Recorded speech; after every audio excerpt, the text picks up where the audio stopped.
جو ہے نا بڑی تفصیل کے ساتھ اس کو بیان کیا گیا سورہ کہف کے آخر میں.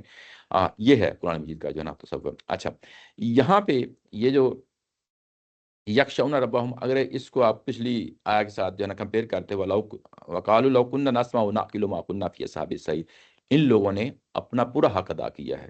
یعنی کس چیز کا؟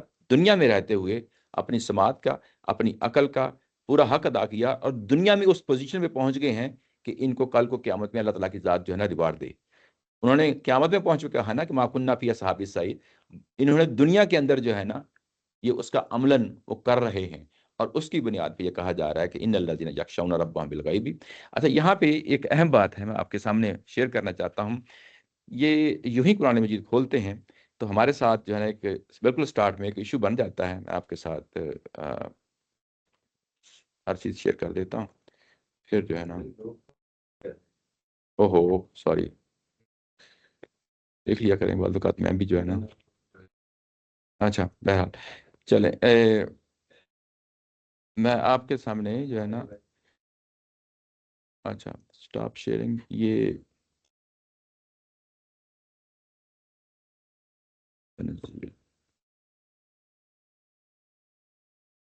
اچھا اس میں اگر آپ جائیں، آپ جو دوسری سورہ ہے جو ہماری بالکل سٹارٹ میں سورہ بقرہ آتی ہے، یہاں پہ الذین یؤمنون بالغیب ویقیمون الصلاۃ ومما رزقناہم ینفقون، یہاں پہ یؤمنون بالغیب کا جو آ گئی ہے ایکسپریشن آ گیا ہے، یہ بھی ایک بڑا پرابلم بن گیا ہے. یہ غائب پہ ایمان لاتے ہیں، اور اس کے بعد پوچھا جاتا ہے غائب کیا چیز ہے؟ کہیں کوئی وضاحت نہیں ملتی کہ غائب کیا چیز ہے. کوئی کہتا ہے اللہ، تو وہ تو اللہ سے بیان ہو گیا ہے یہاں پہ. کوئی کہتا ہے آخرت، وہ تو اللہ سے وبالآخرۃ ہم یوقنون، تو اللہ سے بیان ہو گیا اس میں. کوئی کہتا ہے کتاب ہے، وہ بھی یہاں پہ بیان ہو گئی ہے. تو پھر غائب سے کیا مراد ہے؟ غائب سے کیا مراد ہے؟ یہ بالکل وہی چیز ہے جو بھی ہم نے پڑھی ہے،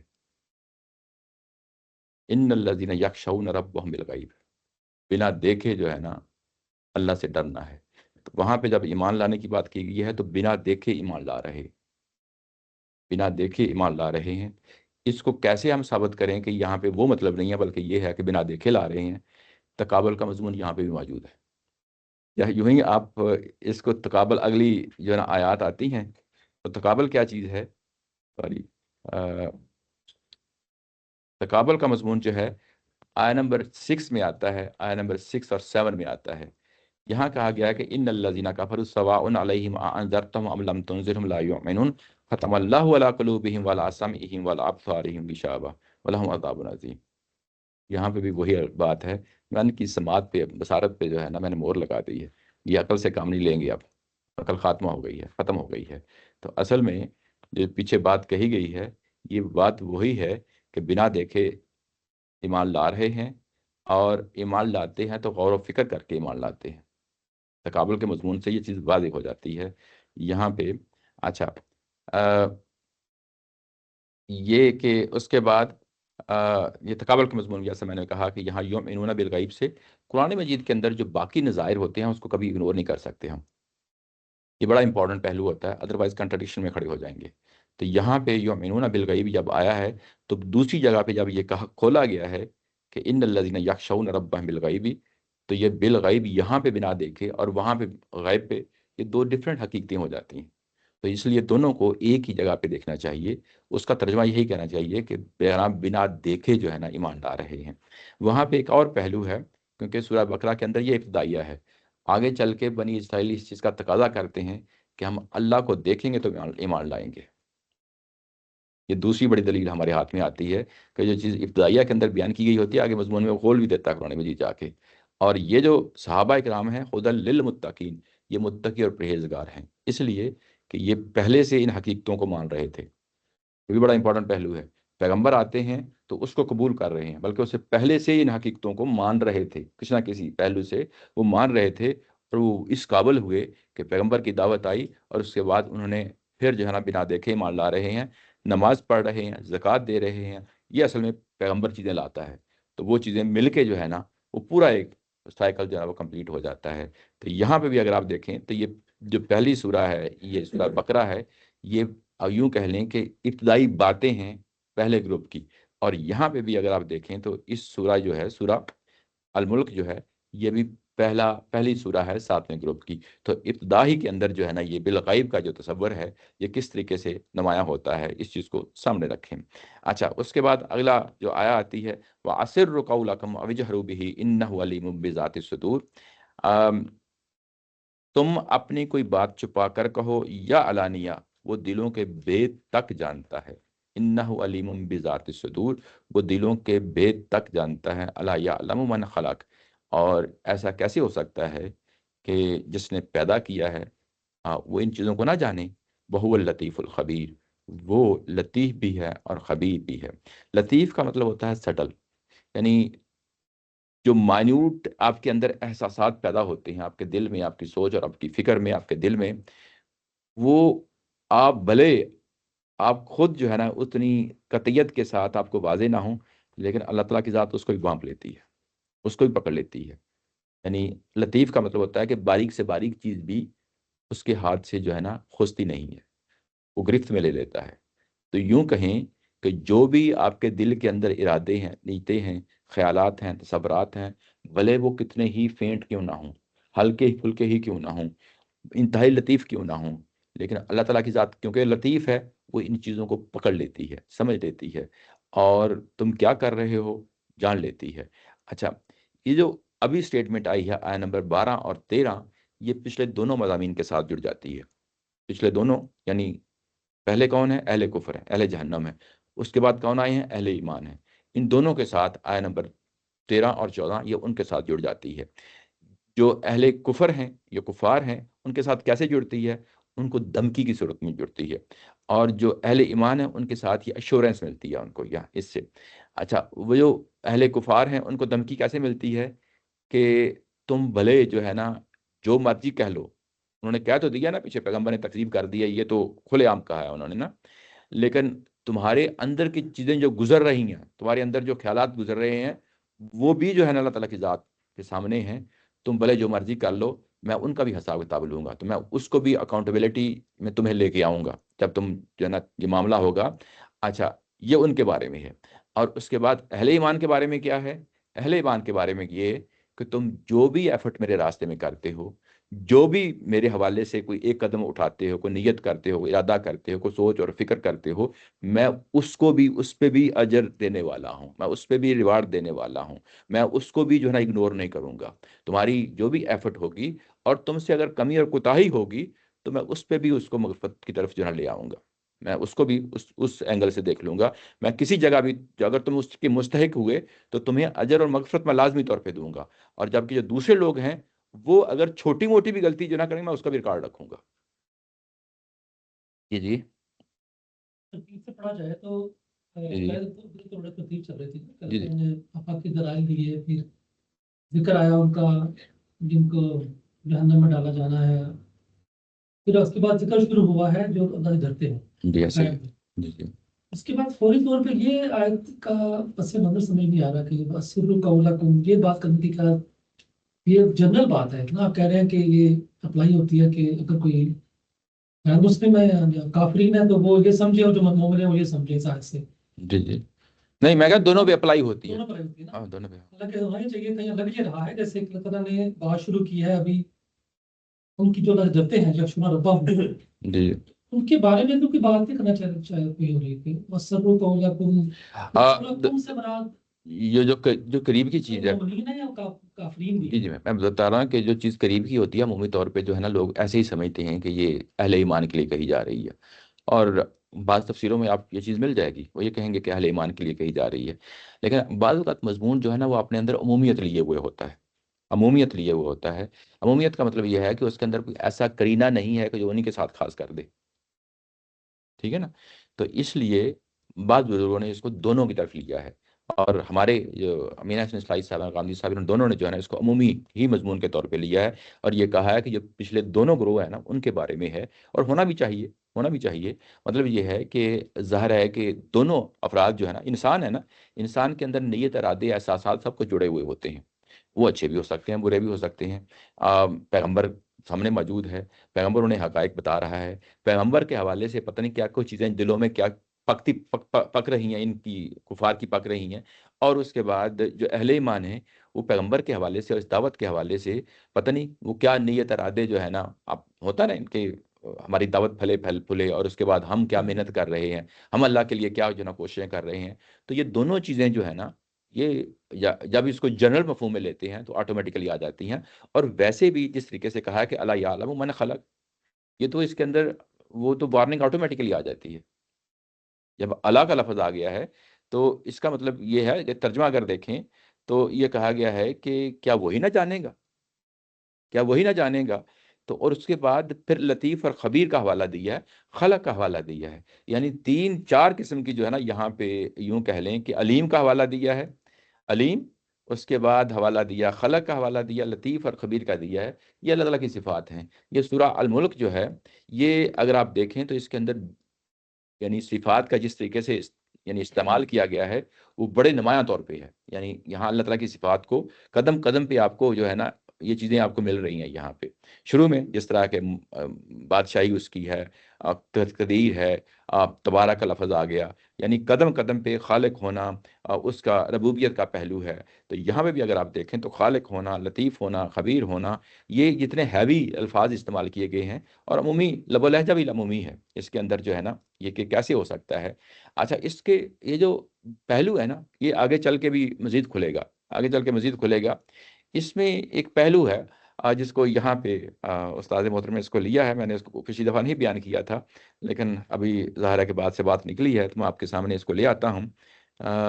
وہ یہ ہے، یہ بالکل شروع کا جو پیراگراف ہے اگر آپ اس میں دیکھیں تو اس میں لکھا ہوا ہے کہ یہ اس مشاہدے کا بیان ہے جو اس کائنات کی نشانیوں پر غور کیا جائے تو ہر عاقل اور صاحب فکر انسان کے سامنے آ جاتا ہے. یہ ماننے کے لیے مجبور ہو جاتا ہے کہ کائنات کا خالق نہ کلندرا ہے، نہ غیر ذمہ دار، اور نہ محض محرک اول، اور ایک خاموش علت العلل جیسا کہ بعض فلاسفہ اور سائنسدانوں نے سمجھا ہے، بلکہ ایک بڑا ہی بزرگ اور فیض رساں اور اس کے ساتھ بے پناہ قدرت والا ہے. یہ اچھا، یہ جو پہلو ہے نا کہ نہ غیر ذمہ دار ہے، کلندرا نہیں ہے، یہ تو اللہ تعالیٰ کی ذات کی نا مناسب ہی نہیں، سوٹ ہی نہیں کرتا یہ لفظ جو ہے نا کہ وہ غیر ذمہ دار ہو اور کلندرا ہو. نہ محرک اول ہے. محرک اول کا مطلب ہوتا ہے کہ جس نے سٹارٹ میں جو ہے نا کوئی کام شروع کر دیا اور اس کے بعد غیر متعلق ہو گیا، جس کو کیا کہتے ہیں، prime mover, prime mover English میں. ہاں، یہ ہمارے بہت سارے جو فلاسفر ہیں یا ہمارے سائنسدان ہیں ان کا یہ نظریہ ہے کہ بگ بینگ ہو گیا اور اس کے بعد ایک قانون بنا دیا. مانتے ہیں یعنی کوئی اللہ ہے، کوئی قوت ہے، وہ اس چیز کو مانتے ہیں. ایون ایتھیسٹ بھی مانتے ہیں اس چیز کو، یعنی کہ کوئی قوت ہے پیچھے ہے جو کار فرما ہے. اچھا، لیکن جب یہ بگ بینگ ہو گیا تو اس کے بعد قانون ڈیفائن ہو گئے. اس کے بعد قیامت تک یعنی جب تک یہ دنیا رہے گی تب تک جو ہے نا اس کے اندر آپ کو سائنٹیفک جو ہے نا چیزیں ہی ملیں گی، اس میں کسی کی انٹرفیئرنس نہیں ہو رہی. محرک اول سے یہ نظریہ نکلتا ہے. اس کے بعد ایک خاموش علت العلل، یہ فلسفے کی خاص اصطلاح ہے کہ جس کا مطلب یہ ہوتا ہے کہ جو کچھ ہمارے ارد گرد ہم دیکھتے ہیں یہ کاز اینڈ افیکٹ کا قانون ہے. ہر جگہ کاز اینڈ افیکٹ ہے، یعنی کوئی کاز ہوتا ہے اس کا نتیجہ ہوتا ہے، کاز ہوتا ہے اس کا نتیجہ ہوتا ہے. اس کو پیچھے دیکھتے جائیں دیکھتے جائیں دیکھتے جائیں تو جہاں کائنات سٹارٹ ہوتی ہے وہ پہلا جو ہے نا علت وجود میں آ جاتی ہے. وہ کیا ہے؟ وہ اللہ تعالیٰ کی ذات ہے. اس کے یعنی اس کو فلسفے کی یعنی لینگویج میں بیان کرتے ہیں. اچھا، جیسا کہ بعض فلاسفہ اور سائنسدانوں نے سمجھا ہے.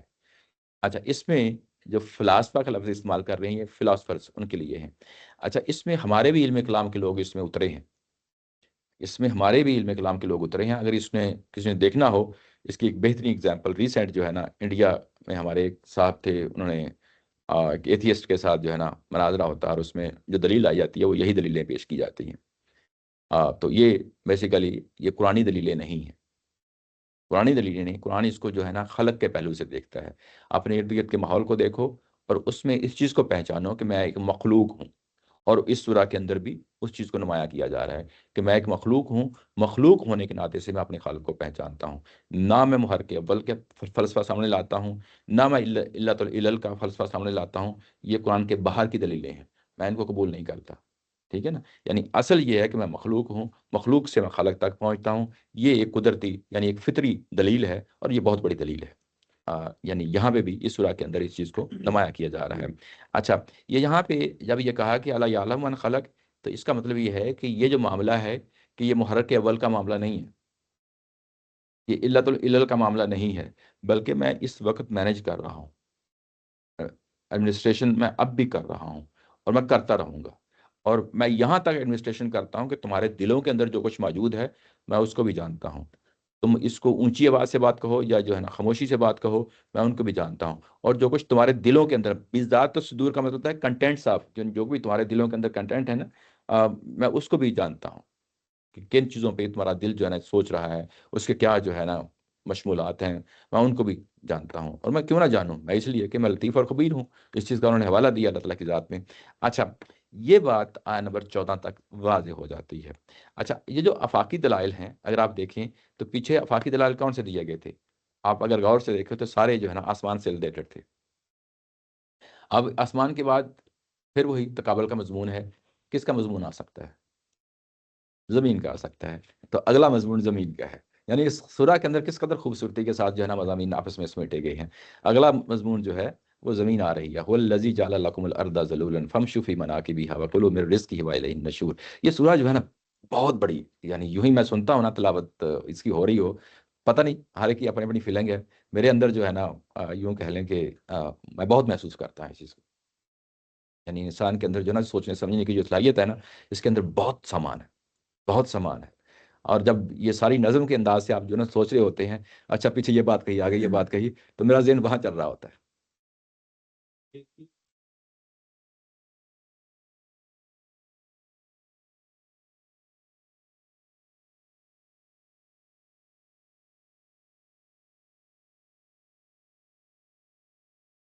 چیزوں کو دیکھا ہے.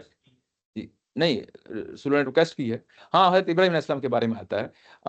وہ اصل میں اطمینان کا لفظ وہاں استعمال ہوا ہے. اطمینان اور چیز ہوتی ہے، ایک انکار اور چیز ہوتی ہے. یہ تکذیب کر لینا، کفر کر لینا ایک اور چیز ہے، اطمینان اور چیز ہے. اطمینان کا مطلب یہ ہوتا ہے، لیطمئنہ کا لفظ استعمال ہوا ہے ابراہیم علیہ السلام کے لیے. اس کا مطلب یہ ہوتا ہے کہ میں پہلے مان رہا ہوں. ایسا نہیں ہے کہ میں نہیں مان رہا، میں مان رہا ہوں، لیکن میں خود دیکھنا چاہتا ہوں اپنی آنکھوں کے سامنے کہ یہ عمل کیسے ہوتا ہے. تو وہ جب وہ اطمینان کا لفظ آ گیا تو وہ خود بتا رہا ہے کہ یہ اس کا مطلب لیکن کیا ہے. یہ چیز تو پھر رسولوں کے لیے اسپیسیفک ہوگی، پھر آپ اس کو عام جنرلائز کریں نہیں کر سکتے. اس کی وجہ یہ ہے کہ یہ اللہ تعالیٰ کی ذات جو ہے رسولوں کے ساتھ اسپیشل معاملہ کرتی ہے. کیونکہ وہ جب تک جو ہے نا جو وحی کا معاملہ ہے وہ اشورنس نہ دے دی جائے کہ یہ واقعی وحی جو آ رہی ہے یہ اللہ کی طرف سے آ رہی ہے، یہ ایک پردہ کھولنا پڑتا ہے. اور وہ یہ تو بیسک انسانی جو ہے نا ضرورت ہے، بیسک انسانی ضرورت ہے. آپ اس کو کیا معلوم کہ یہ جنات کی طرف سے یہ چیزیں ہو رہی ہیں؟ پیغمبر کو تو نہیں پتا ہوتا نا. تو وہ پردے کھولنے پڑتے ہیں جس کی بنیاد پہ پیغمبر کو اس جگہ پہ کھڑا کر دیا جاتا ہے کہ ایک شخص جو ہے نا ان پردوں کی چیزوں کو دیکھے اور پھر دنیا کو کنونس کرے. جب دنیا کو کنونس کرے گا تو اس میں دنیا کو بھی جو ہے نا کوئی نہ کوئی چیزیں دکھائے گا. ایسا نہیں ہے کہ نہیں دکھائے گا، وہ دکھا دیتا اپنے دور میں. ظاہر ہے کہ پیغمبر کا مرتبہ ہی ایسا ہوتا ہے، لیکن پھر بھی وہ اس کو ان پردوں میں رکھ کے دکھائے گا جس کو ہم عقل اور فہم کی چیزیں کہتے ہیں. ان پردوں میں رکھ کے دکھائے گا. اچھا، یہ چیز ہو گئی. اس کے بعد جب زمین کی بات آئی تو یہ کہا کہ هو الذی جعل لکم الارض. اب زمین کی بات آئی تو یہاں پہ بھی انسان کے لیے جو ہے نا جو ایستھیٹیکلی ہے نا اس کا پورا سامان رکھا ہے یہاں پہ اللہ تعالیٰ کی ذات نے، اور اس کو تمثیل کے اندر بیان کیا ہے. تمثیل کے اندر بیان کیا ہے. یہ کوئی فلیٹ سٹیٹمنٹ نہیں ہے. بعض جگہوں پہ جب ترجمہ پڑھے ہوتے ہیں تو ایسا لگتا ہے یہ فلیٹ سٹیٹمنٹ ہے. فلیٹ نہیں ہے، یہ تمثیل ہے. تمثیل کس چیز کی ہے؟ ذلول لفظ استعمال ہوا ہے. ذلول کہتے ہیں مطیع، فرما بردار. یہ ایڈجیکٹو کے طور پہ استعمال ہوتا ہے. اور بعض اوقات ایک کسی شخص کے حوالے سے کوئی بات چیز بیان کی جاتی ہے نا، بعض اوقات نذیر جو ہے، نذیر خود ایک ایڈجیکٹو ہے، ڈرانے والا. لیکن پیغمبر کے لیے بھی استعمال ہو جاتا ہے. یہ ایڈجیکٹو ہے نا، ایڈجیکٹو سے ایسے ہی یہاں پہ ذلول جو ہے لفظ یہ ایڈجیکٹو ہے. یہ اونٹ کے لیے لفظ استعمال ہوتا ہے، اونٹنی کے لیے، ناکا کے لیے لفظ استعمال ہوتا ہے. یعنی جو انتہائی مطیع اور فرما بردار ہو اس کے لیے، اس جانور کے لیے اونٹنی، اونٹ یا جسے قرآن مجید نازل ہو رہا تو اس وقت تو یہی جانور تھے نا. اب ڈکشنری میں بھی دیکھیں تو اب یہ اس کا میننگ یہ مل جائے گا، مطیع اور فرما بردار. میں نے اس کو زمین کو مطیع اور فرما بردار بنا دیا ہے تمہارے لیے. فمشوا فی مناکبہا، اور اس کے مونڈوں میں چلو. مناکب کا مطلب مونڈے ہیں. ابھی بتاتا ہوں، یہ تمثیل ہے نا. اصل ہوتا یہ ہے کہ شعر وہ یاد نہیں آ رہا جس میں جو ہے نا اس کو باغ میں نہ آنے دینا، اور جو ہے نا یہ آئے گا تو اس کے بعد جو ہے نا وہ پھولوں کا ستیہ ناش کرے گا، اور کیا مغز کو باغ میں آنے نہ دینا. اگر کوئی اس کی تاریخ اس جملے کی جو شعر ہے نا، غالب شالے کا شاید، ہاں، اگر اس کی جو ہے نا شعر کو نہ جانتا ہو نا، تو وہ کہے گا یار مگس باغ میں آئے گا تو یہ کیا کرے گا آ کے جو ہے نا. تو وہ اس کے پیچھے ایک پوری سٹوری ہوتی ہے. کوئی بھی محاورے ہوتے ہیں، ایڈیمز ہوتے ہیں، اس کے پیچھے ایک پوری سٹوری ہوتی ہے. اب یہاں پہ ہم سمجھنے جائیں گے تو شاید یہ مشکل ہو جائے، لیکن عربی زبان کے اندر جب یہ محاورہ بولا جاتا ہے، مناقب ہا اور پیچھے جو ہے نا ضرور کا لفظ آ گیا، تو اس کا مطلب یہ ہے کہ یہ چیز پہلے سے موجود ہے ان کے ہاں زبان کے اندر، یہ چیز موجود ہے. اس کا مطلب یہ ہے کہ تمہاری حیثیت جو ہے نا جوؤں کی سی ہے. تمہاری حیثیت اونٹنی کے اوپر جب تم چلتے ہو، اس کے مونڈوں میں چلتے ہو، تو تمہاری حیثیت کیا ہے؟ جوؤں کی سی ہے. جوئیں جانتے ہیں نا، لائس جو ہے نا. اور جب وہ ہے تو تمثیل جو ہے نا بظاہر ہمارے مزاج کے مطابق موجودہ دور میں اچھی نہیں لگتی، لیکن ظاہر ہے کہ زبان و بیان میں جو ہے نا یہ چیز موجود ہوتی ہے پہلے سے، اور اس کی لائی جا رہی ہے. اور ہو سکتا ہے کہ وہ اس کوئی اس اینگل سے جو ہے نا جب وہ بیان کرتے ہیں زبان والے، تو اس کو اس اینگل سے نہ دیکھتے ہوں. تمہاری حیثیت جو ہے جوؤں کی سی ہے. تم جانوروں کے جو ہے نا مونڈوں میں چلتے ہو، اس کے بالوں میں چلتے ہو، تو تمہاری دنیا صرف وہی دنیا ہوتی ہے. تمہاری دنیا وہی دنیا ہوتی ہے. اور یہاں پہ کہا گیا ہے کہ تم اس کے مونڈوں میں چلو، یعنی یہاں پہ ناکا کی اگزامپل لا کے، اونٹ کی اگزامپل لا کے، اس کے مونڈوں کو سامنے رکھ کے، اور یہ کہا کہ یہی تمہاری دنیا ہے، اس میں چلو. اور وہاں پہ جوئیں کیا کرتی ہیں؟ ظاہر ہے کہ پیراسائٹس ہوتی ہیں نا، وہ وہیں سے جو ہے اپنی خوراک تلاش کرتی ہیں. ایسے ہوتا ہے. وَقُولُوا مِن رِزْقِهِ ہی. اب یہ ایک محاورہ تھا، محاورے سے تمثیل کو چیز کو اٹھایا، اور قرآن نے کس کو کیسے پیش کیا؟ یہ زمین جو ہے نا ایک ناکا ہے، یعنی تم اس کی پہاڑوں پہ چلتے ہو، وادیوں میں چلتے ہو، میدانوں میں چلتے ہو، زمینوں پہ چلتے ہو، صحراؤں میں چلتے ہو. یہ بیسیکلی زمین کو اب اس ناکا بیسیکلی یہ تمہارا بوجھ اٹھائے ہوئے ہے. یہ زمین ایسے نہیں ہے جس طرح زمین جس طرح ایک اونٹ بوجھ اٹھاتا ہے نا، ایک بوجھ اٹھایا ہوتا ہے، ایسے ہی زمین نے ایک بوجھ تمہاری صورت میں اٹھایا ہوا ہے. اور اس زمین کے اندر جو ہے نا پہاڑ پھیلے ہوئے ہیں، وادیاں پھیلی ہوئی ہیں، دریا ہیں، یعنی ہر طرح کے فیچرز آپ لے لیں. مونڈوں کو مطلب یہ ہے کہ ہر طرح کے فیچر، اونچ نیچ ساری زمین کے اندر جو ہے نا موجود ہے، لے لیں. اس کے اندر تمہارا میں نے ہر طرف جو ہے نا رزق بخیر دیا ہے. وَقُولُوا مِن رِزْقِهِ ہی. اور میں نے اس زمین کے اندر تمہارے لیے رزق بکھیر دیا ہے. رزق بکھیر دیا ہے یعنی تمہاری معاشی تگ و دو کے ہر جگہ آپ کو سامان مل جائیں گے. کوئی زمین کا چپا ایسا نہیں ہے جہاں کہیں کہ زمین میرے لیے معاشی تگ و دو کا کوئی جو ہے نا سامان موجود نہیں ہے. آپ صحراؤں میں چلے جائیں، انسان وہاں پہ بھی رہ رہے ہیں، دریائی علاقوں میں جو ہیں وہاں بھی رہ رہے ہیں، پہاڑوں میں رہ رہے ہیں. یعنی کوئی کونا اور خدرہ ایسا نہیں ہے زمین کے اندر جہاں انسان نہ رہ رہے ہوں. وہاں کہا کہ میں نے تمہیں پھیلا دیا ہے، ہر طرف پھیلا دیا ہے.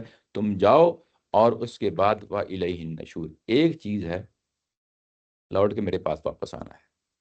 نشور کا مطلب دوبارہ اٹھنا ہے، دوبارہ اٹھنا ہے، میرے پاس واپس آنا ہے. تو یہاں پہ تقابل کے مضمون میں اگر آپ دیکھیں تو زمین میں یہاں پہ قیامت کا پہلو ہے جو سامنے لایا گیا ہے.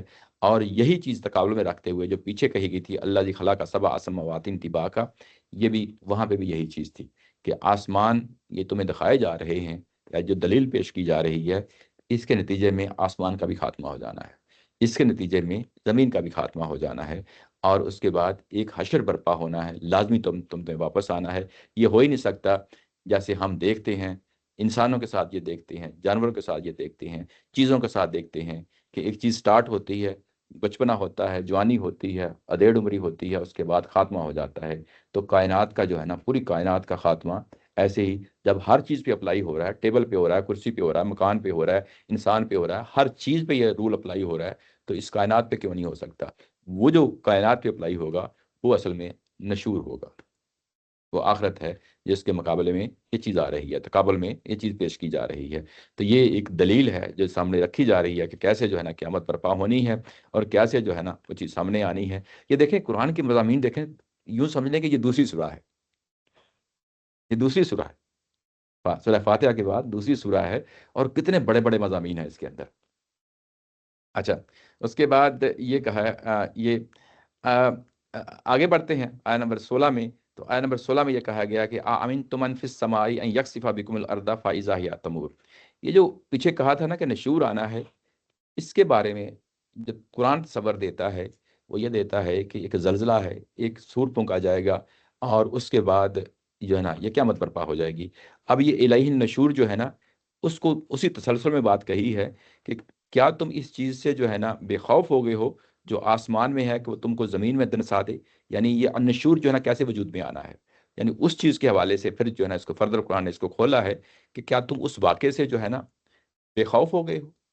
یہ کیسے ہو سکتا ہے کہ جو واقعہ پیش آنا اور اس کے بارے میں بے خوف ہو جائے، اور اس واقعے کے بارے میں جو ہے نا تمہیں زمین میں ہی دنسا دے؟ مطلب یہ ہے کہ زمین زلزلہ آئے گا، زمین پھٹے گی، اس میں جو ہے نا جو اوپر چیزیں ہوں گی زمین کے اندر بھی چلی جائیں گی، تو جب زمین جو ہے نا زمین میں تم کو دنسا دے اور پھر یکا یک تم دیکھو کہ وہ بگ ٹوٹ چل پڑی ہے۔ یہاں پہ فائزہ یا تمور، تمور کا مطلب بگ ٹوٹ کیا گیا ہے، بگ ٹوٹ چلنا یعنی اچانک جو ہے نا چل پڑنا۔ یہ اس کو دوسری جگہ جو لفظ تمور کا ہے اس کو کھولا ہے مورا، یوم تمور السماء مورا، یہ سورۃ طور میں ہے میرا خیال یہ جو ہے نا ٹکڑا آئے گا، جس دن آسمان جو ہے نا پہاڑ کے ساتھ لرز رہا ہوگا۔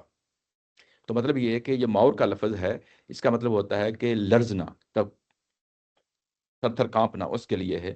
تو یہاں فائزہ یا تمور یعنی زمین تھر تھر کانپ رہی ہوگی اس دن، یعنی قیامت کے حوالے سے زمین تھر تھر کانپ رہی ہوگی۔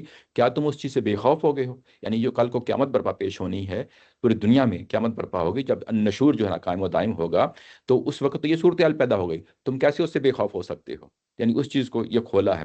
اچھا، یہاں پہ ایک اور پہلو ہے، بڑا مزے کا پہلو ہے، جو ظاہر ہے کہ پچھلی تمثیل کے ساتھ بھی جڑ جاتا ہے۔ پچھلی تمثیل کیا تھی؟ اونٹ کی تمثیل دی گئی تھی نا، ناکا کی تمثیل دی گئی تھی۔ اصل میں تمورا کا یہ لفظ ہے، جب اونٹنی بھی بدکتی ہے نا تو وہ بگ ٹوٹ دوڑنا شروع کر دیتی ہے۔ تو یہ اس کے ساتھ پچھلی تمثیل کے ساتھ جو نا دیکھو، کیونکہ پچھلی تمثیل میں اونٹ زمین کے ساتھ تشبیہ دی گئی تھی نا، تمثیل کی صورت میں تمور کا لفظ آ گیا، تو جب اونٹنی بھی جو ہے نا بدکے گی نا، جب یہ موقع آ جائے گا، تو اس کے بعد بگ ٹوٹ جو ہے نا ترجمہ اسی لحاظ سے کیا گیا ہے، بگ ٹوٹ کا ترجمہ جو کیا گیا ہے یہ اونٹنی کو سامنے رکھ کے کیا گیا ہے کہ وہ اچانک جو ہے نا بگ ٹوٹ توڑنا شروع ہو جائے گی، یعنی زمین بگ ٹوٹ توڑنا شروع ہو جائے گی۔ باقی ترجمہ میں دیکھیں تھوڑا فرق آ جائے گا، یہاں پہ تمور کا جو ترجمہ ہے انہوں نے کچھ اور کیا ہوگا، لرزنا کانپنا اس معنی میں کیا ہوگا، یہاں کیا کیا انگلش میں؟ and suddenly it will begin to rock violently. ہاں وہی راک وائلنٹلی، لیکن ظاہر ہے کہ پیچھے تمثیل کو سامنے رکھتے ہوئے انہوں نے ترجمہ کیا ہے، تو اس میں ذرا تھوڑا سا میننگ فل زیادہ ہو جاتا ہے۔ تو یہ چیز یہ ہے، ظاہر ہے کہ یہ انسانی ایفرٹ ہوتی ہے چیزوں کو جو دیکھنے کی پرکھنے کی، یہ اس اینگل سے ہے۔ اچھا، اس کے بعد ام امنتم من فی السماء ان یرسل علیکم حاسبا، کیا تم اس چیز سے بھی جو ہے نا بے خوف ہو گئے ہو کہ آسمان سے تمہارے اوپر پتھر برسائے جائے؟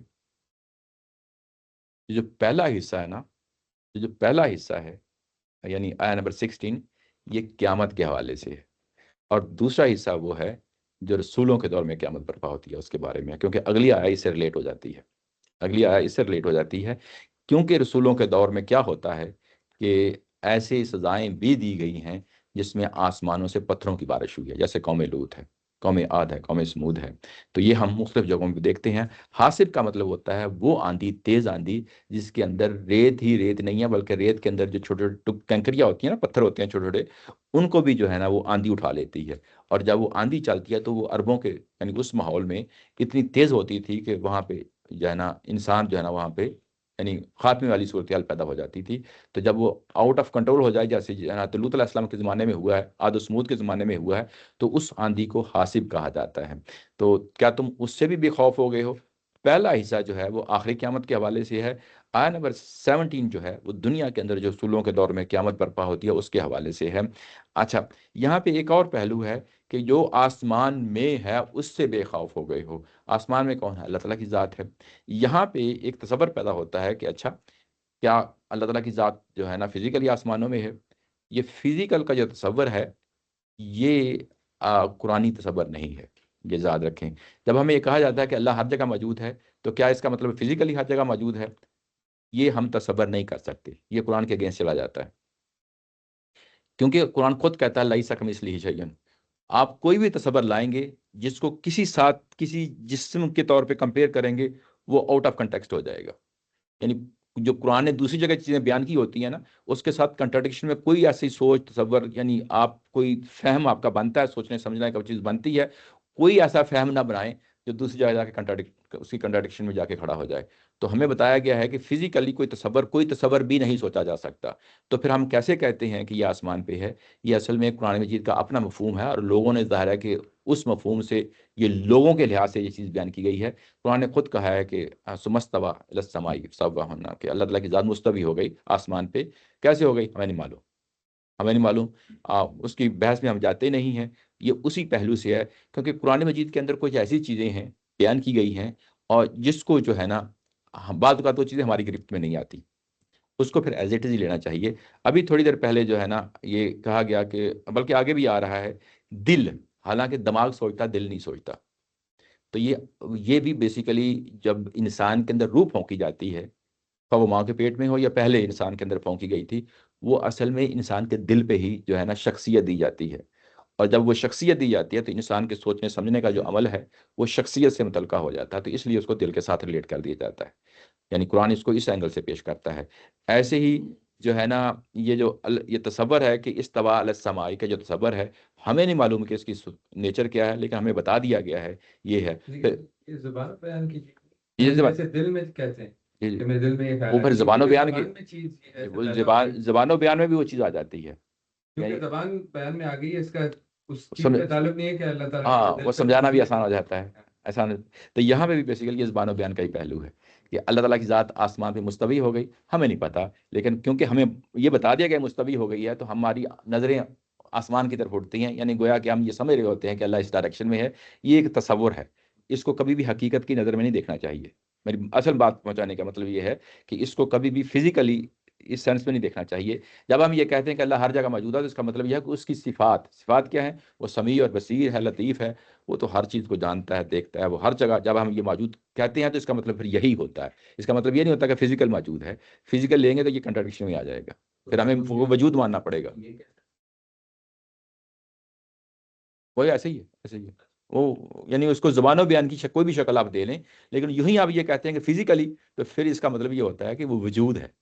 وجود تو یہ سوچا بھی نہیں جا سکتا نا کہ ہم نفی نہیں کر رہے کسی چیز کی، کیونکہ ہمیں بتایا ہی نہیں گیا۔ جس کو بتایا نہیں گیا ہم کیوں جو ہے نا اس کے بارے میں اتنے جو ہے نا وہ قطعیت کے ساتھ جو ہے نا بات کریں۔ اچھا یہ بات ہو گئی۔ اچھا یہ جو ابھی میں نے بات کہی تھی کہ جو پہلا حصہ ہے اس کا انور 16 یہ آخری قیامت کے بارے میں ہے، اور دوسرا حصہ جو ہے یہ دنیاوی قیامت کے بارے میں ہے جو رسولوں کے دور میں پیش آتی ہے۔ فَسَتَعْلَمُونَ كَيْفَ نَذِيرٌ، اور اس کا ترجمہ کیا گیا ہے سو اب تم جانو گے کہ یہ کیسی میری تنبیہ ہے۔ یہ میری کیسی تنبیہ ہے۔ یہاں پہ نذیر کا لفظ ایڈجیکٹو کے طور پہ نہیں لیا گیا بلکہ ناؤن کے طور پہ لیا گیا ہے، یعنی جو پیچھے بات کہی گئی ہے، یہ جو میں نے پیچھے تمہیں دھمکی دی ہے، فَسَتَعْلَمُونَ تم ان قریب جان لو گے، یعنی اس کا مطلب یہ ہے کہ دنیا میں کچھ ہونے والا ہے ان کے ساتھ۔ یہ دونوں ہی دنیا کے حساب سے کیوں نہیں کر سکتے جو دنیا کے عذاب جی جی سے ان دونوں چیزوں کو جو اوپر آئی ہے کہ زمین میں فساد ہے، اور دوسری جو پتھر برسانے والی بات، جی ان دونوں باتوں کو پیچھے علیہ النشور آ گیا نا، اس کے ساتھ ادھر ریلیٹ کرنا ہے، اور اس کے بعد ویسے بھی کہ زمین، یہ اوورال پوری زمین کی بات ہو رہی ہے، کیونکہ پیچھے یہ کہا گیا تھا نا هو الذی جعل لکم الارض ذلولا، اور زمین پوری کی پوری زمین کی بات ہو رہی تھی، یہ کوئی خاص علاقے کی بات نہیں ہو رہی۔ تو جب پوری زمین کی بات ہو رہی ہے تو آگے جو بات آئے گی الیہ النشور کی بات بھی آ گئی، اس کے بعد کہا کہ یخسف بکم الارض، ارض کا لفظ آ گیا ہے، یہ خاص علاقے کی زمین نہیں ہو سکتی، یہ اس کے بعد زمین کا یہ تو ہمیں معلوم ہے، باقی جگہ جو قرآن مجید نے تصویر کشی کی ہے قیامت کی، اس کے مطابق بالکل آتی ہے یخسف بکم الارض فاذا ہی تمور، اور یہ پوری کی پوری ظاہر زمین کی بات ہو رہی ہے۔ اور اگلی امن تمن جو پہلا حصہ ہے یہ واضح کر رہا ہے کہ یہ علیحدہ اسٹیٹمنٹ ہے، اور اگلی اسٹیٹمنٹ امن تمن یہ دوسرا حصہ ہے اسٹیٹمنٹ کا، یہ علیحدہ اسٹیٹمنٹ ہے۔ اور یرسل علیکم حاسبہ، آسمان سے آئے، یہ فوری طور پہ ذہن چلا جاتا ہے کہ اچھا یہ پچھلی جو ہے نا قوموں کی طرف ہے، اور اس کو آگے ریلیٹ بھی کر دیا وَلَقَدْ كَذَّبَ الَّذِينَ مِن قَبْلِهِمْ فَكَيْفَ كَانَ نَكِيرِ، اسی چیز کا تو انہوں نے بھی انکار کیا تھا۔ تو قرآن مجید کے اندر یہ چیز یاد رکھیں کہ جو آخری قیامت اور رسولوں کے دور کی قیامت، بعض جگہ ان دونوں کو آپس سے علیحدہ کرنا مشکل ہو جاتا ہے، میں سمجھتا ہوں، تو کافی مشکل ہے، ہاں لیکن مشکل لگے، اس میں بات یہ ہے کہ زلزلہ جیسے ایک جگہ پر آ گیا، سمجھ رہا ہوں۔ اس کا بھی تو بعض جگہ اصل میں ہوتا یہ ہے کہ یہ جو دنیاوی قیامت ہے اس کو ثبوت کے طور پہ پیش کیا جاتا ہے آخری قیامت کے بارے میں، اور دونوں کو بعض اوقات جدا کرنا علیحدہ ہو جاتا ہے، کیونکہ دونوں کو ایک ہی پیرائے میں قرآن مجید بیان کر دیتا ہے بعض اوقات، اور اگر آپ سمجھنا چاہیں تو اس میں کوئی فرق نہیں پڑتا، لیکن بات یہ ہے کہ وہ آگے چل کے وَلَقَدْ كَذَّبَ الَّذِينَ مِن قَبْلِهِمْ فَكَيْفَ كَانَ نَكِيرِ، نکیر کا مطلب پھٹکار ہے، یعنی ان پہ ایسا ہوا، تو پھر یہ تو پھر ذہن بنتا ہے نا کہ یہ نا یہ جو دوسرا حصہ ام امنتم من فی السماء یرسل علیکم حاسبہ، آسمان سے جو ہے نا جو پتھروں کی بارش وہ تو ہو چکی ہے، تو وہ انڈرسٹوڈ ہو جاتی ہے کہ یہ تو ظاہر ہے کہ دوسرا حصہ ہے، یعنی دنیا کے اندر قیامت برپا ہوتی ہے۔ وہ تو دنیا کی ہاں حالت ہے، تو جو پہلا حصہ جو ہے، پہلا حصہ وہ ظاہر ہے کہ الہی النشور کے ساتھ جو ہے نا اس کو جا کے ریلیٹ کرنا ہے، تو وہ آخری قیامت، ویسے اگر پوری سورہ کو دیکھیں تو پوری سورہ کا جو ڈائریکشن ہے نا وہ آخری قیامت کے بارے میں ہے۔ یعنی پوری سورہ کا مضمون اگر آپ دیکھیں تو وہ کس طرف جو ہے نا اس کا رخ ہے، وہ آخری قیامت کے بارے میں ہے۔ اگر دنیاوی قیامت کا ذکر آ رہا ہے تو یہ ضمناً آ رہا ہے، تو یہ اس پہلو سے یہ چیز سامنے رہے۔ اچھا جی بولے۔ یہ جو پہلے بھی کہا تھا کہ یہ ابھی جو بیان چینج ہو گیا تھا یہاں سے بس سر قولا کو بھی جہارو بھی، جی جی تو یہاں ڈائریکٹ سپیچ شروع ہو گئی تھی اس کے بعد غالباً جو میں تھا نا جو میرا پہلا سوال تھا جی جی کہ اللہ تعالیٰ نے کہا ہے کہ اللہ بالغیبی، اس کے بعد سے نا اللہ تعالیٰ ڈائریکٹ بات کر رہے ہیں کہ اگر تم چھپاؤ کے بعد یا کھلی کرو، جی جی اور اس نے جعل لکم الارض، تمہارے لیے زمین پر، اللہ تعالیٰ بات کر رہے ہیں کسی کے ساتھ نا جو جی جی آڈینس ہے، اس کے سارے شامل ہیں۔ آپ جی نے کہا کہ وہ جی جی کیونکہ صحیح ہے میرے خیال میں جی جی کہ سارے لوگ انسانوں سے بات کر رہے ہیں۔ جی جی اس کے بعد آمین تو من فی السماء، کیا تم لوگ بے خوف ہو گئے ہو، وہی بات ہو رہی ہے تم لوگوں سے۔ جی جی تو کرتے کرتے جب بات آئی ہے یہاں پر جی جی وَلَقَدْ كَذَّبَ الَّذِينَ مِن قَبْلِهِمْ، جی جی قبلکم کیوں نہیں کہا گیا؟ بہت خوبصورت بات کہی ہے۔ یہ بعض اوقات چیزیں میرے سے بھی مس ہو جاتی ہیں، میری چیزیں ذہن میں ہوتی ہیں لیکن ظاہر ہے کہ نکل جاتی ہیں۔ یہ آپ نے اچھا اس کو ہائی لائٹ کیا، بات فوری طور پہ جو ہے نا ذہن ادھر سے چلا گیا ہے۔ یہاں پہ اگر آپ دیکھیں تو ان الذین یخشون، یہ اصل میں تو یہ تقابل میں آئی ہے، یہ تو انڈرسٹوڈ چیز ہے، جب انا آ گیا تو یہ بتا رہا ہے کہ یہ وہ ہے۔ اچھا اس کے بعد یہ ابھی تک جو چیزیں جو پیش ہو رہی تھیں یہ تھرڈ پرسن میں ہو رہی تھیں، وَأَسِرُّ قَوْلَكُمْ اجْهَرُوا بِهِ، یہ براہ راست ہو گئی ہے۔ یہ اصل میں اللہ تعالیٰ کی ذات جو ہے نا خود مخاطب ہونا چاہتی ہے، خواہ وہ یعنی اللہ کے بندے ہیں یا جو ہے نا وہ مخالفین کفار ہیں، خود مخاطب ہونا چاہتی ہے، ان کو بتانا چاہتی ہے، یہ اس کی امپورٹنس جتانا چاہتی ہے، کیونکہ بتایا یہ گیا ہے کہ میں خالق ہوں، میں لطیف ہوں، خبیر ہوں، اس پہلو کو نمایاں کرنا چاہتی ہے۔ تو جب اس طریقے سے پروناؤنس چینج ہوتے ہیں، first person to third person, third person to second person, ایسے چینج ہوتے ہیں، تو گویا کہ اس میں کوئی چیز ہے جو اللہ تعالیٰ کی ذات پہنچانا چاہتی ہے، وہ اہمیت ہے جو ترانا چاہتی ہے، تو یہاں پہ یہ اہمیت آ گئی۔ اس کے بعد هو الذی کا لفظ آ گیا ہے، یہ هو الذی جو ہے یہ یہاں پہ بڑا امپورٹنٹ ہے۔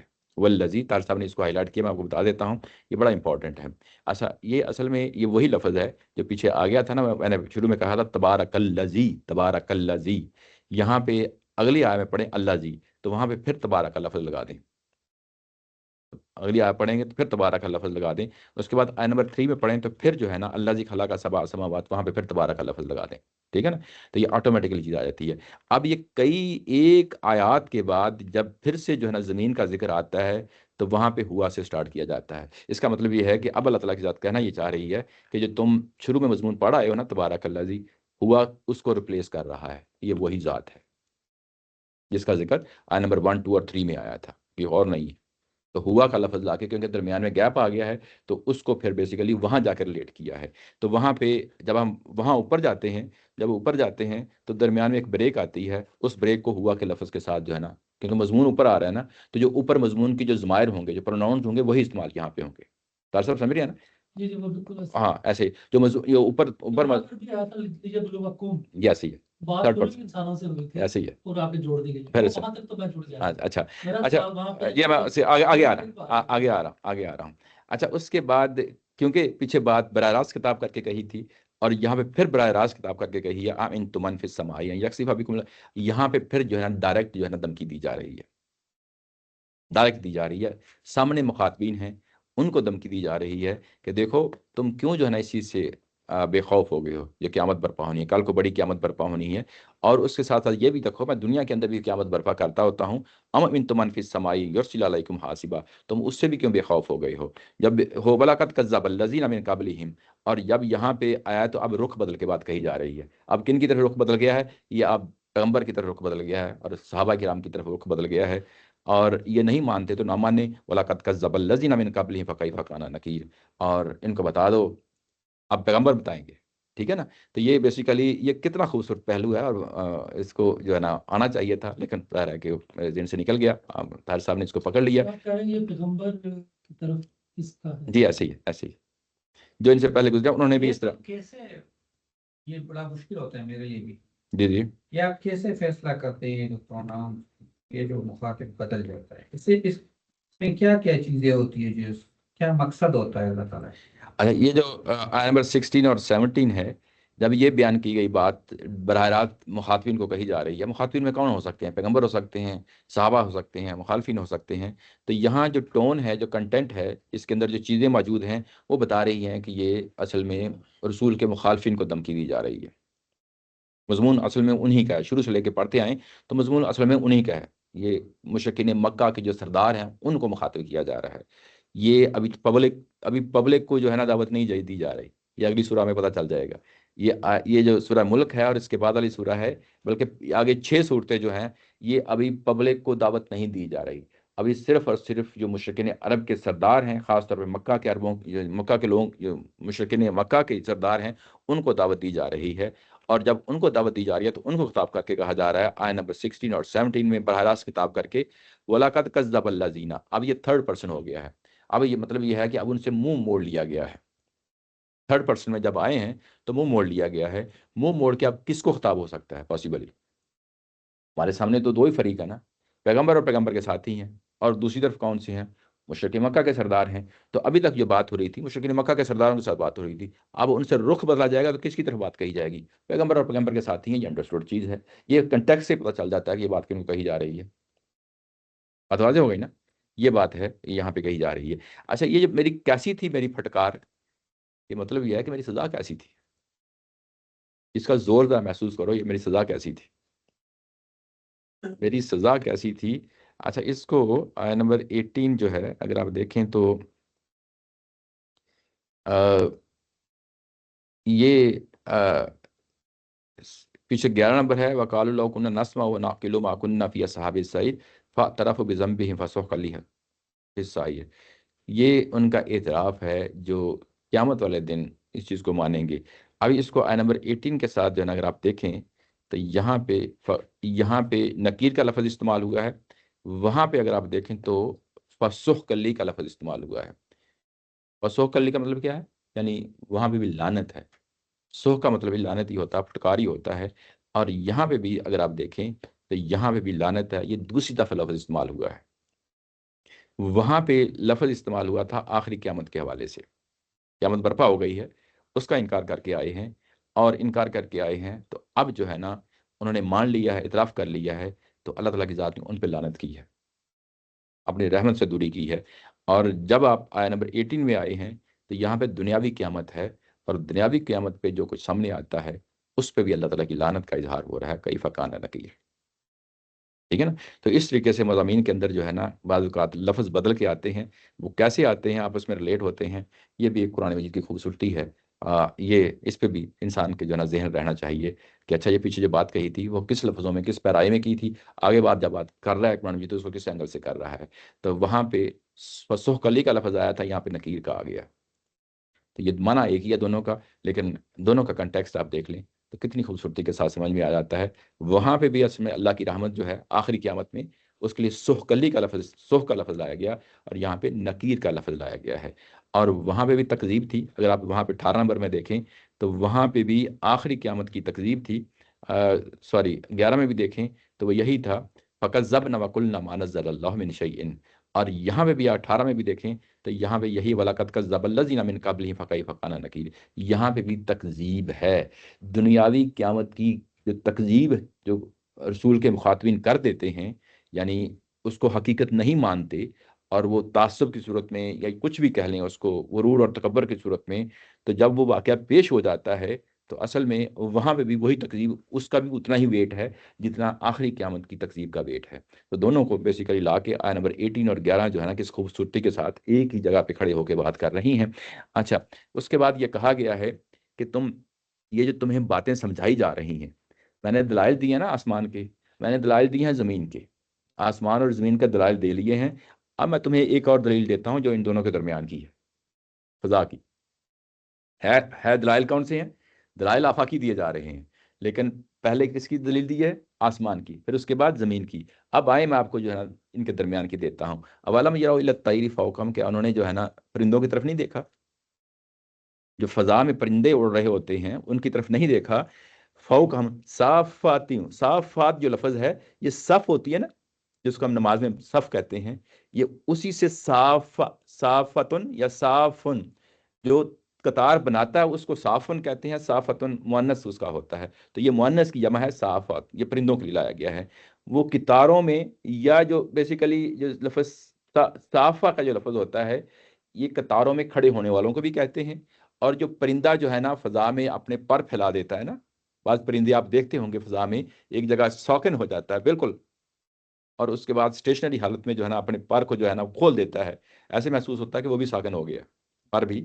اور جب ایسا ہوتا ہے تو یہ جو صافات ہے یہ اس کے لیے لفظ استعمال ہوتا ہے کہ، اور ترجمہ یہ کیا گیا ہے کہ کیا ان لوگوں نے اپنے اوپر اڑتے ہوئے پرندے نہیں دیکھے، پر پھیلائے ہوئے، پر پھیلائے ہوئے، وہ اس طرح ان کو سمیٹ بھی لیتے ہیں.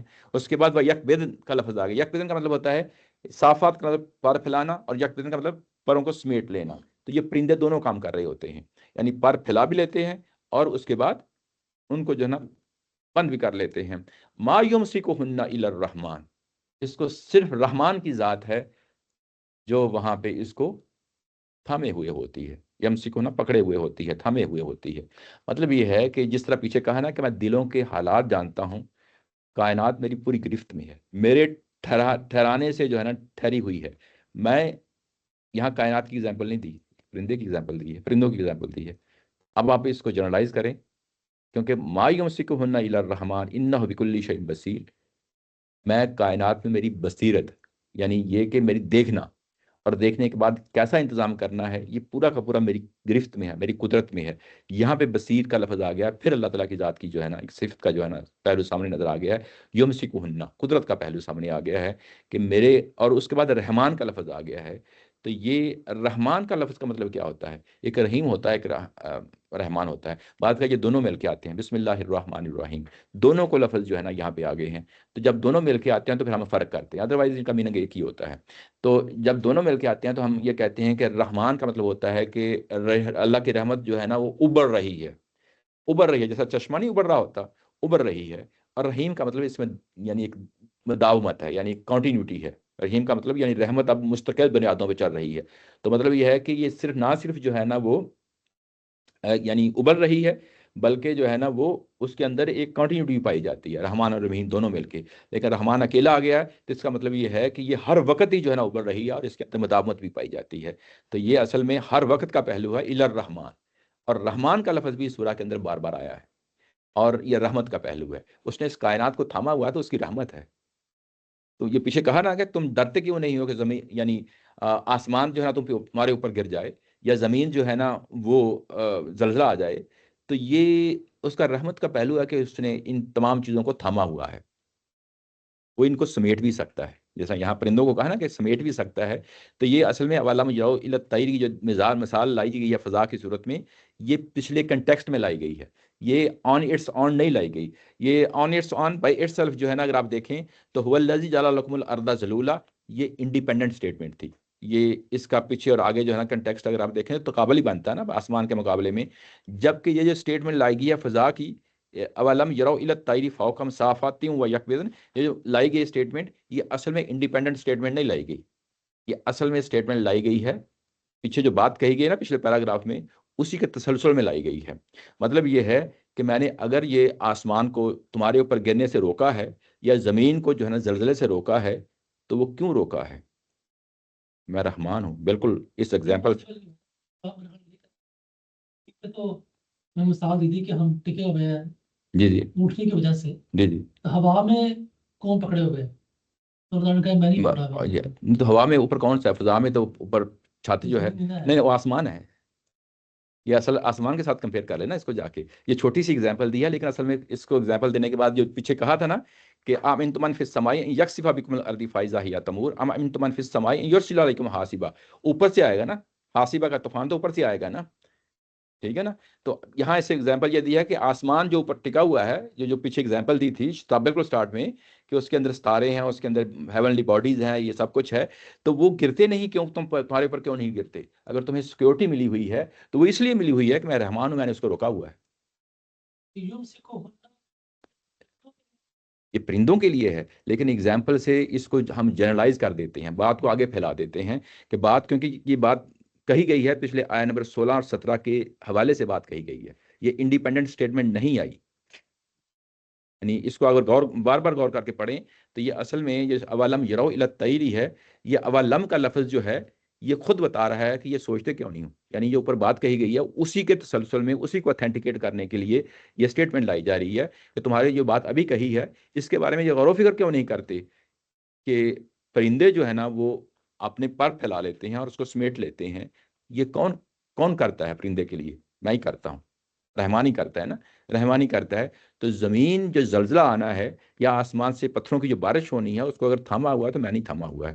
دوسرے لفظوں میں آسمان جو ہیونلی باڈیز ہیں نا، تو جو ستارے ہیں، سیارے ہیں، وہ تو زمین کو آ کے دھنس دیں گے آ کے. میں نے روکا ہوا ہے، جس کو ہم گریوٹی کیا کہتے ہیں اس کو، ٹھیک ہے نا. یعنی ایک اس کے اندر ایک وہ چیز ہے جو میں نے رکھی ہوئی ہے اور میں اس کو مسلسل مانیٹر کر رہا ہوں. ایسا نہیں ہے کہ وہ جو قوانین ہیں وہ اس طرح کے بنائیں کہ وہ ایک چیزیں ایک دوسرے کے ساتھ ٹکرا نہ جائیں. ایسے ہی ہے.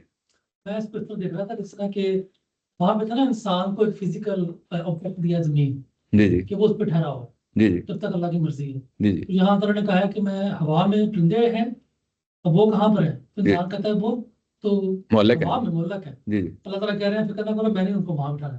جی جی تو مطلب آسمان کا یہاں پہ لنک میرا نہیں بن رہا تھا. نہیں وہ نہیں بن رہا، لیکن وہ پیچھے آیا نمبر 16 اور 17 سے لنک ہو بن جاتا ہے نا. ہاں، کیونکہ اولم کا لفظ آ گیا نا.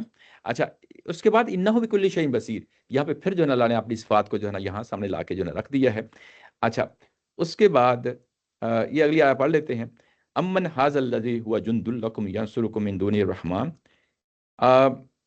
یہ بتاؤ کہ تم عذاب کا مطالبہ کرتے ہو، تمہارے پاس وہ کون سا لشکر ہے جو رحمان کے مقابلے میں تمہاری مدد کرے گا؟ تمہارے پاس کون سا لشکر ہے؟ یہ جو پیچھے عذاب کی بات کہی گئی تھی نا، کہ جو زمین میں دنس جانا ہے اور یا آسمان سے بارشیں ہونی ہے یا جو ہے پتھروں کی بارش ہونی ہے. وکیف کان نکیر، پچھلی قوموں نے بھی ایسے کیا، تمہارے ساتھ بھی یہ کچھ ہونے والا ہے. تو یہ اگر یہ آ جاتا ہے عذاب آ جاتا ہے تو بتاؤ تمہارے پاس کون سا جند لکم کا لفظ ہے، تمہارے پاس کون سی آرمی ہے؟ تمہارے پاس کون سی آرمی ہے؟ یعنی میٹیریل پاور کون سی ہے؟ تمہارے پاس ڈیفنس کون سا ہے؟ ڈیفنس میکانزم کون سا ہے جس کو تم انیشیٹ کرو گے، سٹارٹ کرو گے، ایکٹیویٹ کرو گے اور اس کے بعد جو ہے نا اللہ کے مقابلے میں تم اپنے آپ کو بچا لو گے؟ تو یہ جو اب درمیان میں آیا نمبر 19 ہے نا، یہ آٹومیٹکلی سمجھ میں آ جاتی ہے، کیونکہ 20 پھر جو ہے نا وہ آیا نمبر 18 اور 16 کے 16 17 اور 18 کے ساتھ جا کے لنک ہو جاتی ہے. تو درمیان کی جو بات ہے اصل میں اسی سینس میں بات فٹ بیٹھتی ہے کہ اگر اس کو جو ہے نا پچھلی 2 آیات کے ساتھ جو ہے لنک کر دیا جائے. اور اس کے بعد آیا نمبر 20 جو ہے پھر جو ہے نا وہی بات کر رہی ہے کہ جو عذاب تمہارے اوپر آنا ہے، رسولوں کے دور میں آنا ہے، وہ جو عذاب آئے گا اس کے مقابلے میں تم نے کیا کیا ہے؟ کیا تمہارے پاس کوئی ڈیفنس ایسا میکنزم ہے کہ جو ہی وہ عذاب آنا شروع ہو جائے گا تو اس کے بعد تم جو ہے نا بنکر میں جا کے بیٹھ جاؤ گے؟ ایسا پاسبل نہیں ہوگا. تمہارے پاس کوئی ایسی چیز نہیں ہے. من دون الرحمن، پھر رحمان کا لفظ آ گیا ہے. یہ رحمان اپنی رحمت کے ساتھ شاید معاملہ کر لے تو کر لے، تمہارے پاس ایسی کوئی چیز نہیں ہے. تمہارے پاس ایسی کوئی چیز نہیں ہے. ان الکافرون الا فی غرور، یہ جو کافر ہیں جو نہیں مان رہے وہ اس وقت دھوکے میں بیٹھے ہوئے ہیں. یہ جو ابھی کافر ہیں، نہیں مان رہے، دھوکے میں ہیں، یہ اصل میں یوں کہہ لیں کہ یہ بات کہ ان کے اوپر دنیا میں عذاب آنا ہے، یہ اس کی تفصیل لگتا ہے کہ پہلے مہیا کی جا چکی ہے. ادروائز جس طرح یہ سمرائز کر کے چیزیں پیش کی جا رہی ہیں، جس طرح میں نے کہا کہ اس کے اندر ایسے کلو مل جاتے ہیں کہ ہم کہتے تو ہیں کہ یہ دوسری سورہ ہے، لیکن اس سے پہلے کچھ آیات اتر چکی ہیں، ہمیں نہیں معلوم. اس سے پہلے کیا بغیر آیات کی یہ بات پہنچائی جا چکی ہے، ہمیں نہیں معلوم. لیکن یہ سورہ جو ہے نا یہ ضرور بتا رہی ہے کہ اس سے پہلے کچھ نہ کچھ چیزیں کمیونیکیٹ کر دی گئی ہیں. وہ جو ہے نا یہ چیز یہاں سے اسٹیبلش ہو جاتی ہے، یہ اسٹیبلش ہو جاتی ہے. اچھا، اس کے بعد ہے آیا نمبر 21. امن ھذا الذی یرزقکم ان امسک رزقہ بل لجوا فی عتو و نفور. اور دوسری بات یہ کہ یہ نیچے ترجمہ کیا گیا ہے کہ یا پھر یہ بتاؤ کہ وہ کون ہے جو تمہیں روزی دے گا اگر وہ اپنی روزی روک لے.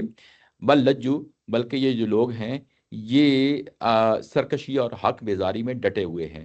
لجو لجاجت کے ساتھ اردو میں بھی استعمال ہوتا ہے لیکن مشکل لفظ ہے. لجاجت کا مطلب ہوتا ہے ڈٹ جانا کسی چیز پہ، اصرار کرنا. یہ بل لجو یہ ڈٹ گئے ہیں. فی اتوون یہ سرکشی میں، اتو کا مطلب ہوتا ہے سرکشی. نفور نفرت ہے، نفرت یعنی بیزاری. یعنی یہ جو آپ بات پہنچا رہے ہیں ان تک، آپ کمیونیکیٹ کر رہے ہیں، اللہ کا میسج پہنچا رہے ہیں، یہ اس سے اب نفرت کر رہے ہیں، اس سے بیزاری کر رہے ہیں اور اس کے بعد یہ سرکشی کر رہے ہیں.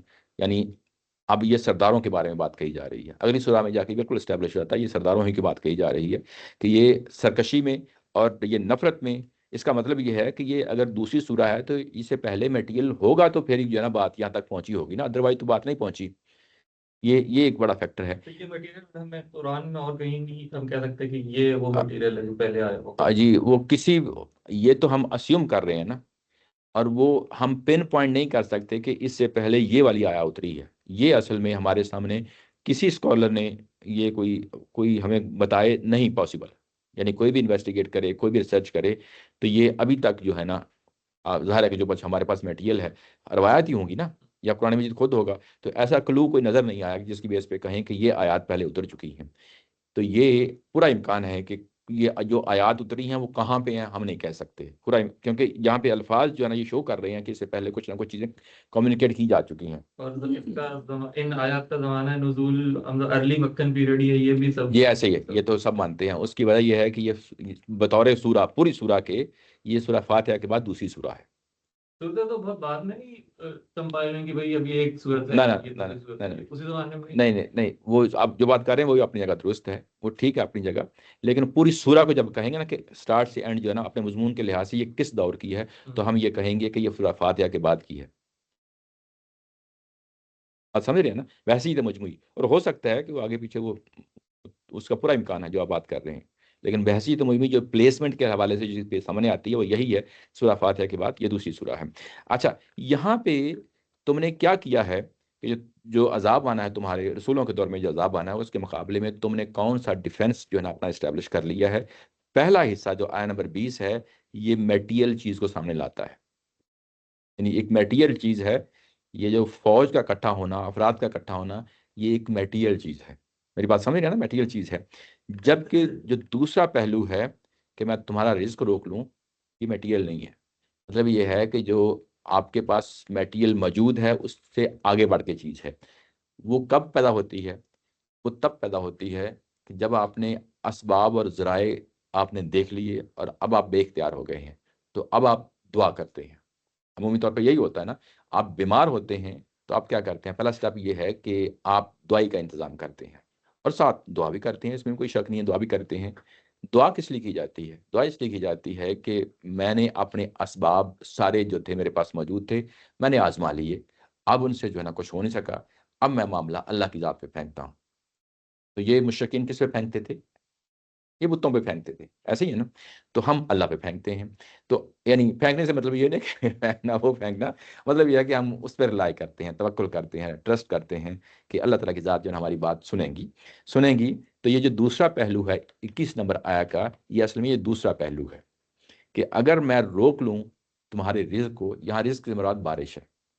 یعنی قرآن مجید کے اندر بعض جگہوں پہ اس پہلو سے بھی بارش کا نام آتا ہے رزق کے طور پہ، کیونکہ بارش ہی اصل میں رزق جو ہے نا پورا پروسیس سٹارٹ کرتی ہے. تو اگر میں اس کو تھام لوں، کیونکہ فضا کی بات ہو رہی تھی نا، پرندے کی، میں نے روک لوں، تو اگر میں وہ بارش بھی روک لوں جو فضا میں ہوگی، فضا سے ہوتی ہے، میں روک لوں، تو تمہارا رزق پھر کہاں سے آئے گا؟ ذرا سوچو تو صحیح اس چیز کو بھی. اور جب سوچو گے تو اس کے نتیجے میں یہی چیز سامنے آئے گی کہ تم جو ہے نا وہ اصل میں ڈٹ گئے ہو، اور تو بھی منفور، سرکشی میں اور نفرت میں جو ہے نا بیزاری میں اس حد تک آگے چلے گئے ہو، اور تم غرور سے کام لے رہے ہو، دھوکے سے کام لے رہے ہو. اور یہ چیز جو ہے یہ اصل میں یہ جیسے میں نے کہا کہ یہ دوسری سورہ ہے. دوسری سورہ ہی میں جو ہے نا اسٹیبلش کر دیا گیا ہے کہ تمہارے اوپر دنیا میں بھی عذاب آنا ہے. یعنی قرآن مجید جس طرح باقی رسولوں کے بارے میں کہتا ہے کہ حضرت نوح علیہ السلام آئے اور بالکل شروع میں کہہ دیا گیا کہ اس دن سے بچو، ایک تو قیامت سے ڈرایا گیا اور ایک دنیاوی عذاب سے ڈرایا گیا. وہ اس سورہ میں بھی جو ہے نا اس طریقے سے پیش کیا جا رہا ہے، اور کتنے خوبصورت طریقے سے پیش کیا جا رہا ہے. اس کو ہم جاری رکھیں گے جی. اگلی دفعہ انشاءاللہ یہ سورہ جو ہے نا اپنے خاتمے کی طرف پہنچے گی. لگتا ہے کہ یہ جو ہے نا یہ باب بھی ہمیں آہستہ آہستہ ہی پڑھنا پڑے گا. میرا خیال تھا کہ آج ہمارا بھی زیادہ ہے. ہاں، میں کل سوچ رہا تھا میں 21 میں یہ شروع کیا تھا اور 26 آ گیا ہے، 5 سال ہو گئے ہیں. تو پہلی دفعہ جب ہم نے قرآن پڑھا ہے تو 6 سالوں میں ہم نے پورا قرآن پڑھ لیا ہے. تو ابھی تک ہم درمیان میں بھی نہیں پہنچے.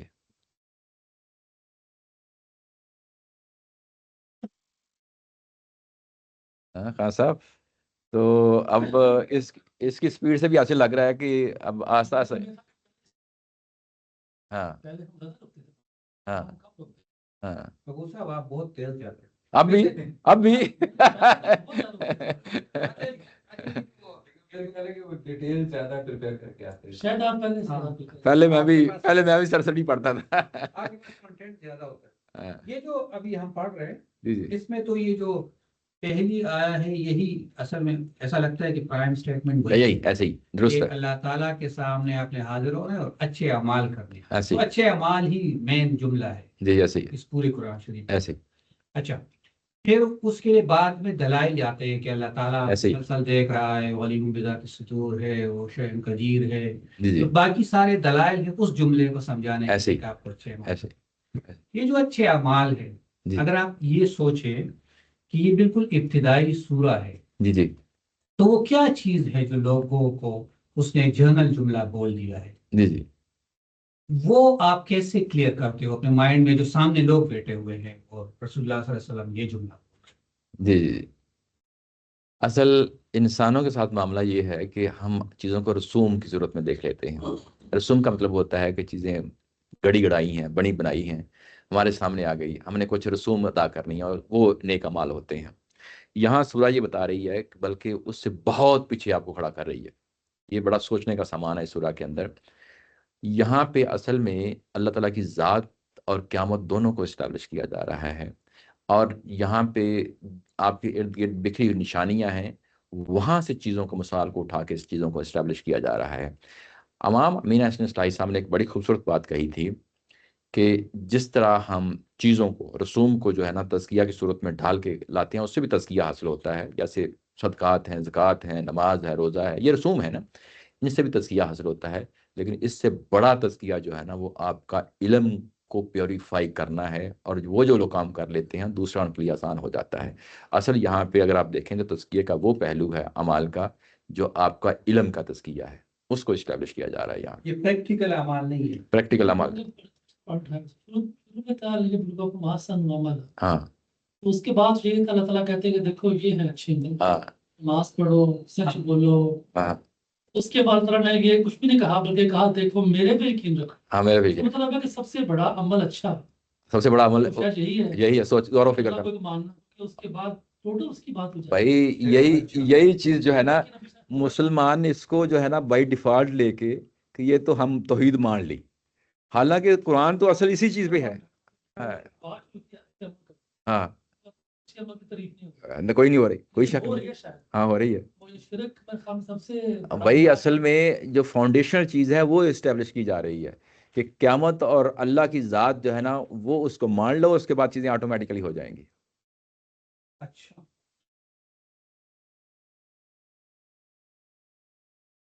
جی جی صحیح ہونا شروع ہو جائے، مطلب وہ ایسا بھائی یہی تو وہ چیز ہے، یعنی ہمہ وقت اگر آپ کوئی نیکی کر رہے ہیں اس کے پیچھے ہمہ وقت آپ کے سامنے اللہ اور آخرت موجود نہیں ہے اور آپ نے اس کو رسمن لے لیا ہے تو وہ رسمن ہی ہو گئی تو مخاطبین اس کو سمجھ ہے، مخاطبین جو ہے تو وہ سمجھ رہے ہیں نا، وہ سمجھ رہے ہیں۔ سمجھ رہے ہیں، اس لیے تو بات ہو رہی ہے۔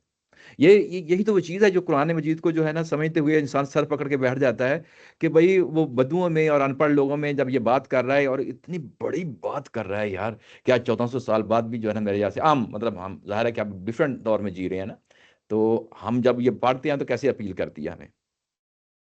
یہ ہم نے یہ رکھا کہ یہ اللہ کے لیے کر رہے ہیں، ہاں تو وہ جو چیز ہے وہ یہاں پر زیادہ جنیرک اس جی جی میں آ رہی ہے، وہ تھوڑی اسپیسیفک تھی۔ جی جی لیکن بات وہی ہے کہ آپ یہ چیز سامنے رکھیں کہ اللہ کے لیے ہوں، جو بھی ہے۔ تو یہی چیز ہے، قرآن جو ہے نا اس کو زندہ ایک کتاب کی صورت میں پڑھیں، پھر بڑا کچھ ہے اس کے اندر، اچھا شکور صاحب، یہ جو بڑا کچھ ہے۔ فرض کیا سورہ فرقان ہے، انبیاء ہے، سورہ یونس ہے، سورہ رحمان ہے، سورہ واقعہ ہے، اس کے جو مضامین ہیں وہ کیا ابتدائی نہیں لگ رہے؟ نہیں، ہر وہ جو کس کی بات کر رہے ہیں سورہ یونس، تو وہ تو اصل میں انذار عام کا دور ہے نا، تو وہاں تو اس کے کنٹینٹس بتا رہے ہیں خود کہ یہ پبلک کو بھی ایڈریس کیا جا رہا ہے، یہاں تو پبلک کو نہیں ایڈریس کیا جا رہا ابھی۔ کیا آپ یہ نہیں سمجھتے کہ اس کے کچھ چیزیں ہوں گی جو پہلے نازل ہوئی ہوں گی؟ اس سے پہلے یہ صورت نازل ہو چکی ہیں، یہ نازل ہو چکی ہاں، انذار عام تو بعد کا دور ہے نا، کیونکہ یہاں پر اللہ تعالیٰ ڈائریکٹ بول رہا ہے کہ میں عذاب نازل کروں گا، وہاں تفصیل ہے، یہاں تفصیل ہے۔ تو کیا ایسا نہیں ہو سکتا؟ اچھا، ابھی جو یہاں پہ کیا جا رہا ہے یہ ایک سب سے پہلی بات یہ ہے کہ یہ سرداروں کے لیے ابھی پبلک نہیں ہے، دوسرا ابھی یہ انڈائریکٹلی بات ہو رہی ہے، وہاں پہ تو اس کی جب جزیات آ رہی ہیں سامنے تو وہ تو براہ راست آ رہی ہیں نا کہ تمہارے ساتھ یہ ہونے والا، تمہارے ساتھ یہ ہونے والا ہے، وہ چیزیں آ گئی ہیں. یہ ابھی انذار کا دور ہے. انذار کے دور میں اور انذار عام کے دور میں خاص فرق جو ہے وہ یہی ہے کہ انذار کے دور میں صرف جو ہے نا سرداروں کو مخاطب کیا جاتا ہے، انذار عام میں پبلک کو بھی مخاطب کر لیا جاتا ہے. یہ تو ہم آخر بعد میں کریں گے. جی جی مطلب ابھی تو ہم سورہ پڑھ رہے ہیں، تو ہمیں تو یہ بات سورہ پڑھ کے سمجھ آنی چاہیے کہ انذار عام ہو رہا ہے یا انذار ہو رہا ہے یا کیا جی ہو رہا ہے. جی جی وہ ہم پہلے اگر سوچ لیں گے تو پھر تو نہیں، وہ کیونکہ ہمیں پتہ ہے نا کہ اگلی سورہ جو ہے نا جب آ رہی ہے اس میں سرداروں کا نام مطلب یہ ہے کہ وہ ڈائریکٹ مخاطب کیا گیا ان کو، تو پھر صورتیں جوڑا ہیں تو ظاہر ہے کہ جو اس کے مخاطب ہیں اس کے مخاطب وہی ہیں، تو اس طریقے سے چیزیں سمجھ میں آتی ہیں. اور نہیں، آپ کو ایسا کیا لگتا ہے کہ اس میں مطلب ابھی تک تو کوئی ایسی چیز نہیں آئی. جی تو میں تو یہ ساتھ ساتھ اسٹیبلش اپنے اوپر کروں گا. اچھا، یہ ظاہر ہے میں اس کو بھی نہیں کھولنا چاہتا، لیکن اگلی سورہ کے اندر پہلی دوسری آیا ہی بتا رہی ہے کہ یہ سرداروں کو مخاطب کیا جا رہا ہے. اور پوری سورہ اگلی جو ہے نا، بلکہ پہلی 6 صورتیں جو ہے نا یہاں سے آگے سورہ مدمل اور مدثر تک جو ہے نا، اس سے پہلی یہ 6 صورتیں ہیں وہ سرداروں کو مخاطب کر رہی ہیں. سورہ مدمل اور مدثر سے انذار عام شروع ہو جاتا ہے، انذار عام شروع ہو جاتا ہے. تو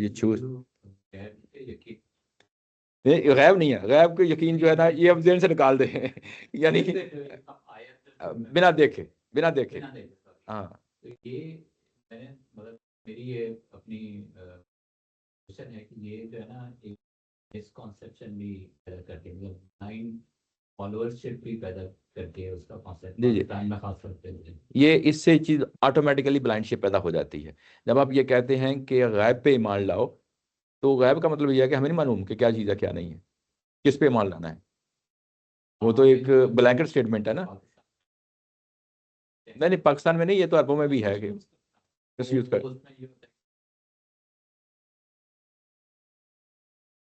ٹھیک ہے. امام صاحب جو بھی اللہ تعالیٰ کے بارے میں بولیں گے وہ ہمیں مانی ہے. جی جی وہ بہت ہی ایک ذرا اور ذہن بن جاتا ہے. ہاں درست کہہ رہے ہیں. استاد سے جس نے مجھے نماز پڑھائی ہے تو وہ کہتے تھے کہ وہ سجدہ کرتے ہوئے اس کا سر چکرانا شروع کر دیتا. اس نے اپنے استاد سے پوچھا کہ میرا سر سجدے میں چکراتا ہے، نارملی میں ٹھیک رہتا ہوں. تو اس نے اس کو کہا کہ اس کا مطلب ہے کہ تم اللہ تعالیٰ کے ماننے کے لیے دلیلیں بہت مانگ رہے ہو. بلا دلیل کے مانو